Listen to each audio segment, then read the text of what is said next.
Hello everybody and welcome to this new episode of our project Restaurant Management System using Laravel. So in the last episode we have displayed, as I said, the categories and meals for every category, and I'm sorry for the silly mistakes that I did because I was really tired, but now we are in a new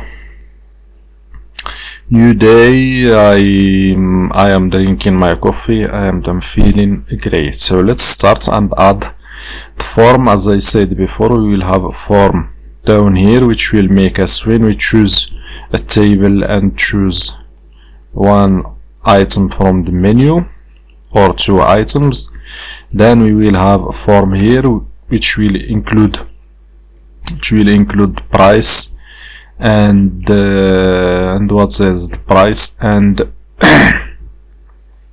which will include the price and the total, and we can add a new order, but we need to add here the price beside the image and the title. We need to add the price. I forgot to add the price, so let's add the price here as the bottom.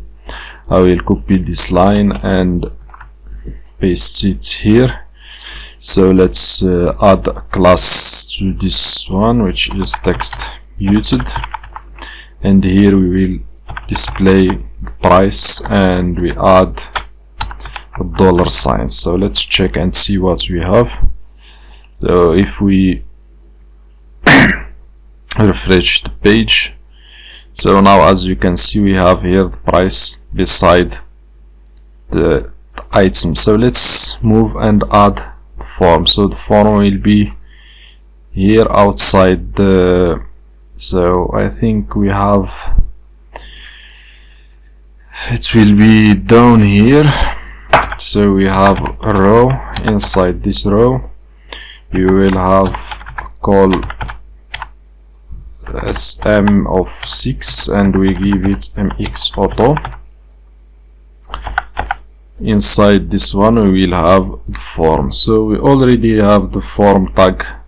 We have already added the form tag here in the top, so no need.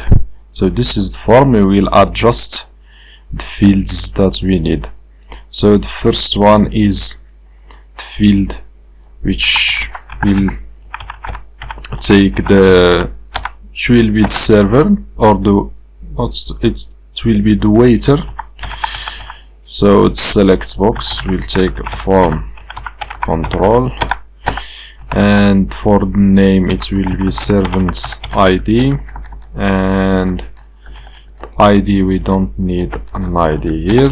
We will look through all the waiters that we have already sent in the create function in the controller says. So we have already sent the servants, or you can call it waiters or anything you want.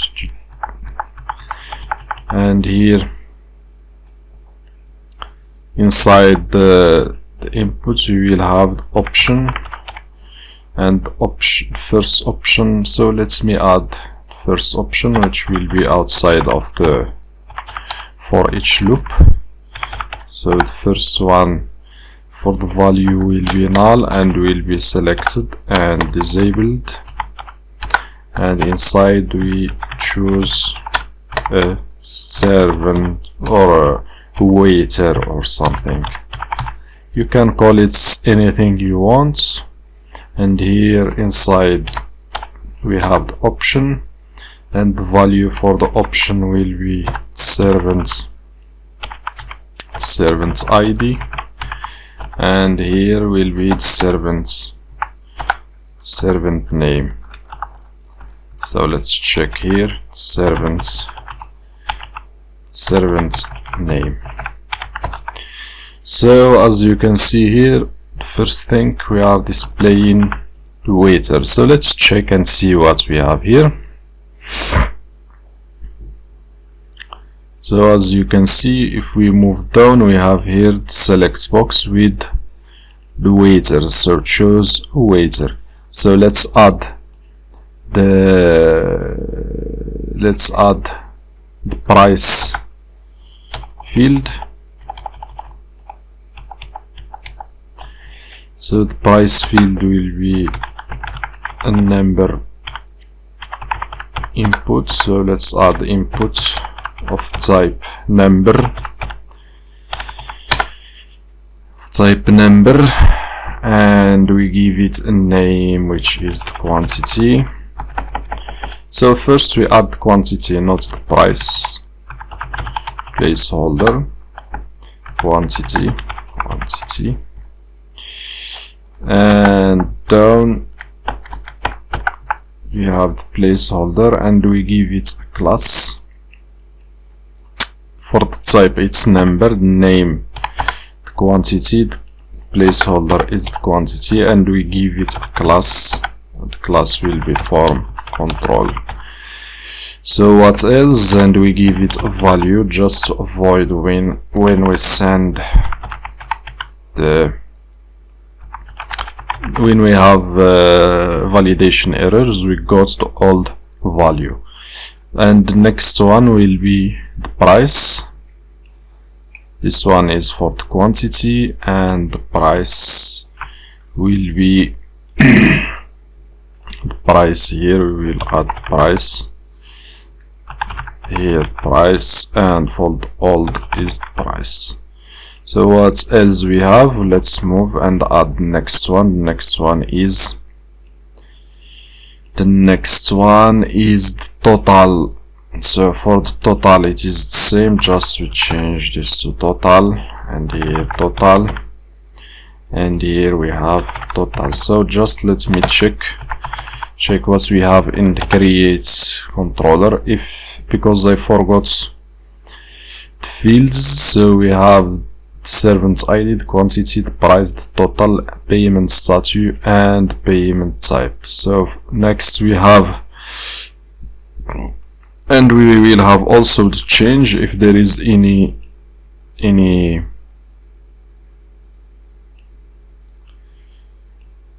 so let's, I don't know why it's not moving. So what we have here, we have the quantity, we have the price, we have the total, and here we will have a change. If we have a change, we can put it here, but this field is not required, so we can give it null, or we can give it value. It has already a default value of 0. So what is we have the payment type. The payment type will be a select box, so let's copy this one and add it at the end of the form. So here we have select, so here we have the payment type. So the name is the payment type. For the first one we can give it payment type, and here we don't have a loop or something, so we will just remove this one and remove this one. So we will keep just one,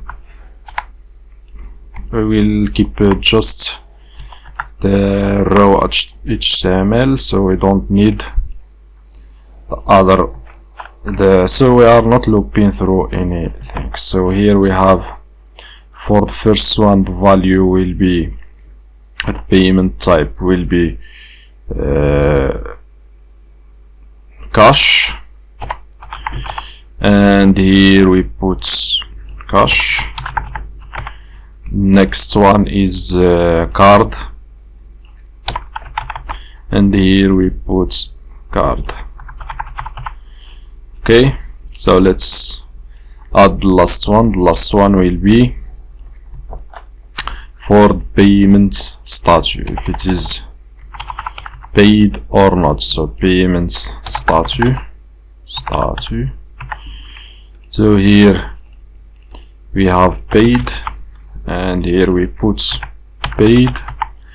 Also here we have unpaid, and here unpaid. So let's add the final one, which is the button.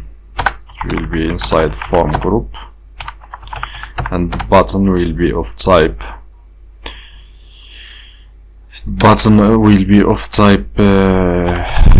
so we will add it just button. So we have already, as you can see the top, we have already give this form ID, this one. So we will submit the form using this ID, which is the add sale, because we will have another form for removing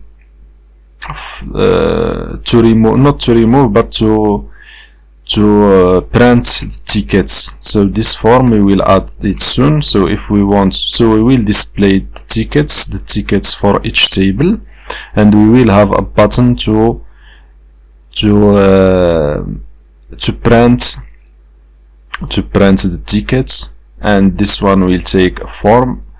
So also we will have another button to remove the sale or the order, so to not have conflict between the two forms. That's why I give this one the ID of add sale, and we will give the other one ID of remove sale. So here we have submit, and as I said, we will use the ID to submit the form. So on click we will events prevents default,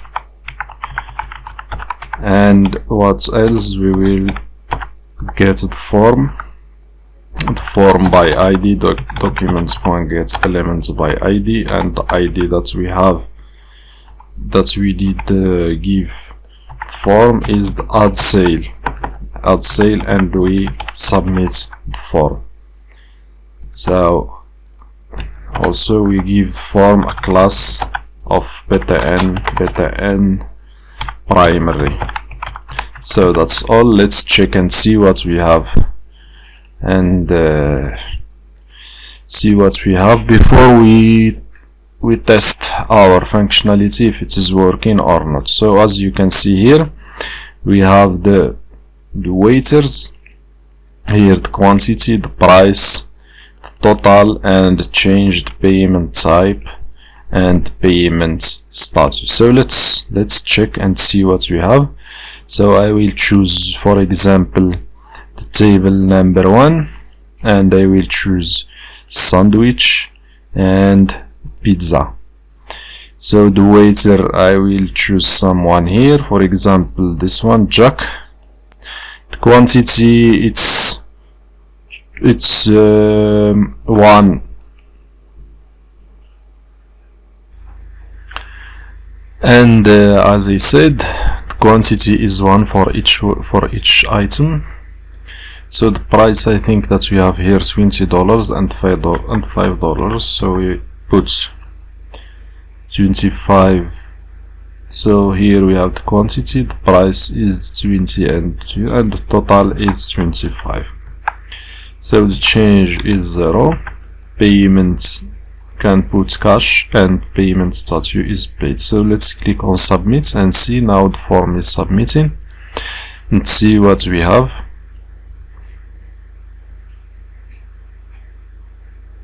So it takes some time because of the, don't know, but the relation. So as you can see, we have been redirected to our page, but I think that, let's check and see here in sales table if it is already added or no, because we doesn't. So it's not added. I think that we have something wrong. So before we continue, let's display the validation errors and other errors, so to check what we have before we move to, because we don't know what is the problem and we didn't get any errors. So it's better to, because we did not add already the validation errors. So let's add a file here inside the layout, and we call it alerts blade. So inside this one, we will just check if there is any error. If errors any. If we have any validations errors, so we will loop through the errors using for each errors all. We get the error, and inside here we use class of alerts danger, and we display the error. So this is for the validation errors. We will check also for the success and other error or other flash messages. If section has success message, so we will display, and if we will display div with alerts success, and here we get session gets success, so we display success message. Also we test or we check for the info. If we have info we display the info message. If we have warning we display the warning message. I think this is all. That's all we have here. And to display these errors we will add them inside the app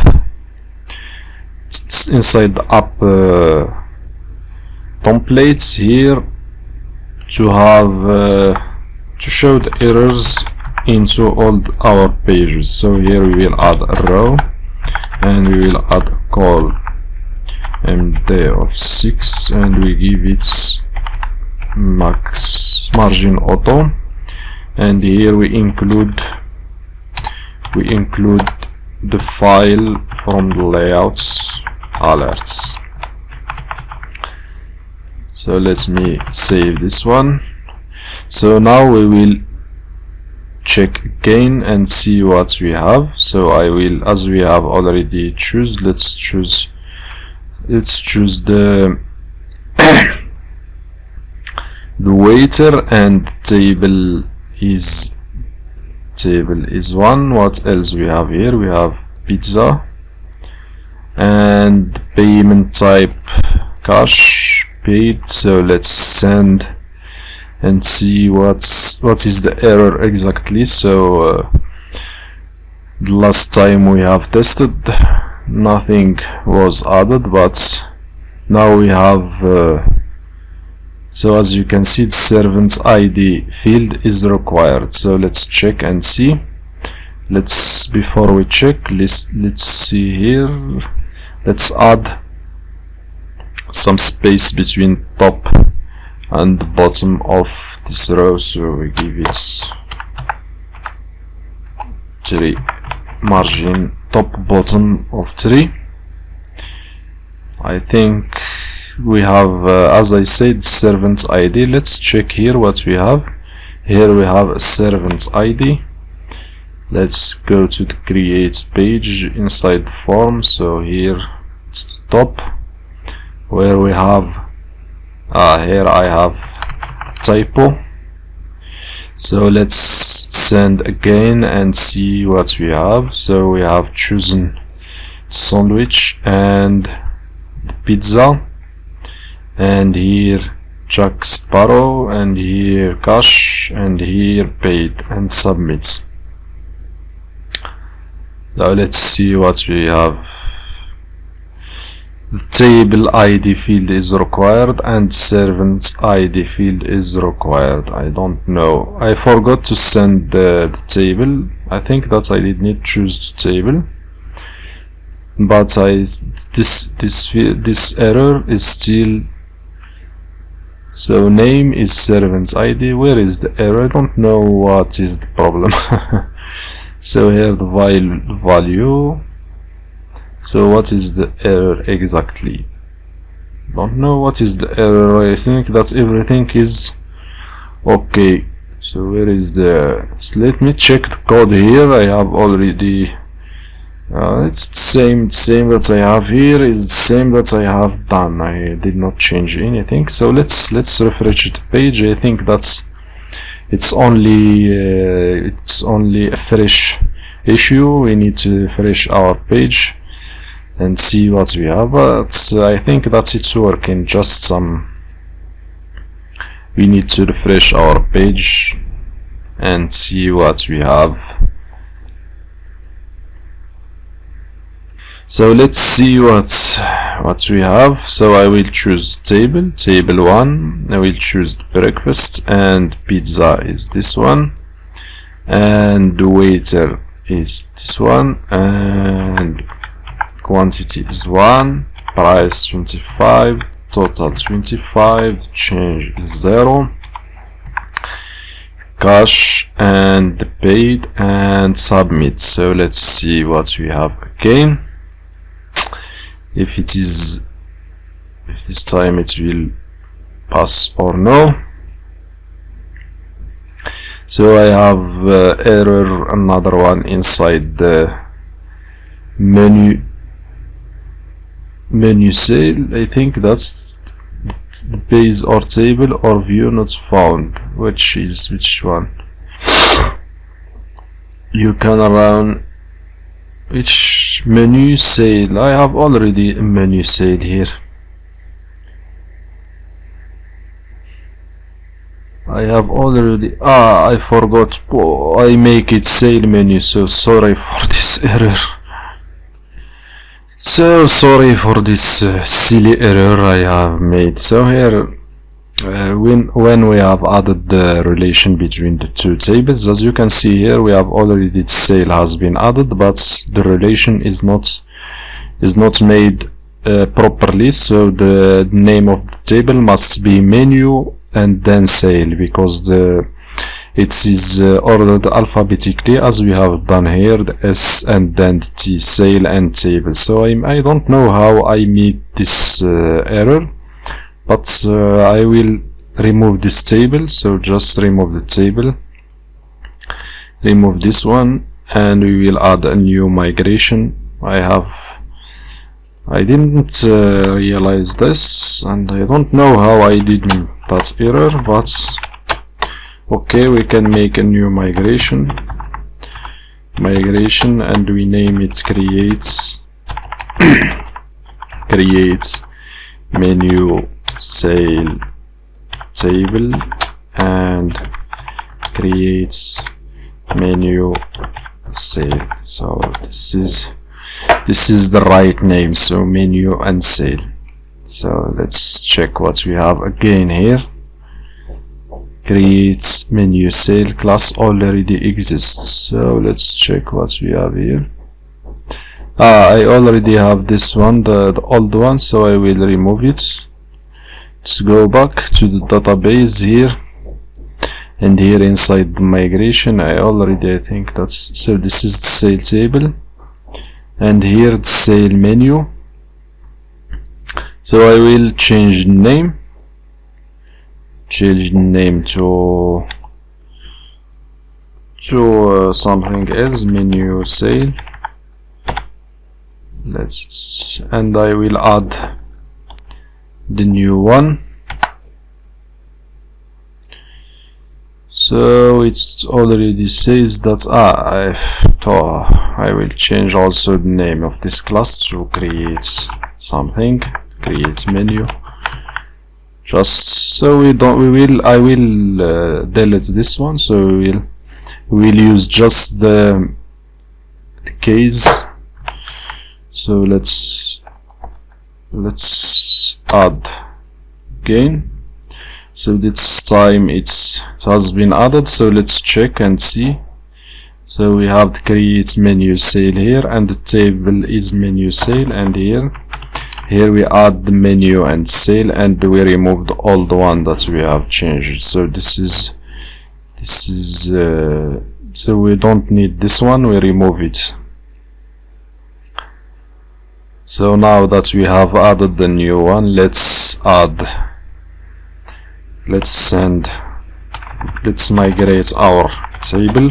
So just I will clear the command line, PHP artisan, and migrate. So the new table has been migrated. So let's check here.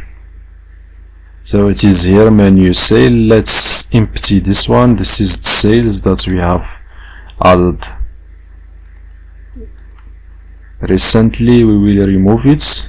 Okay, so now that we have our relation and our tables, let's refresh here and send I forget to run server. So let's run server again and let's refresh the page. So as you can see, the menu added successfully. If we go to the menu sale, so here we have the ID of the menu and sale ID, and here also we have two menu items, and inside sale, let's move to the sale. We have here the sale with all the fields that we have already added, and sale table, we'll have the table ID. As you can see, the table ID is 12 and sale ID. So this is our functionality to add menus. So what we need now, we need to display the menu for each table. So as you can see, we will have here a ticket that displays only the menus of today. So we will not display the previous day's menus or sales or orders. We will display only today's orders, and we will have a link here that will take us to all the orders or for the previous orders. So we will display here beside each table, we will display the today's orders. So let's do that in the next episode. Don't forget to subscribe, share, comment if this is the first time you are watching this, and see you in the next episode.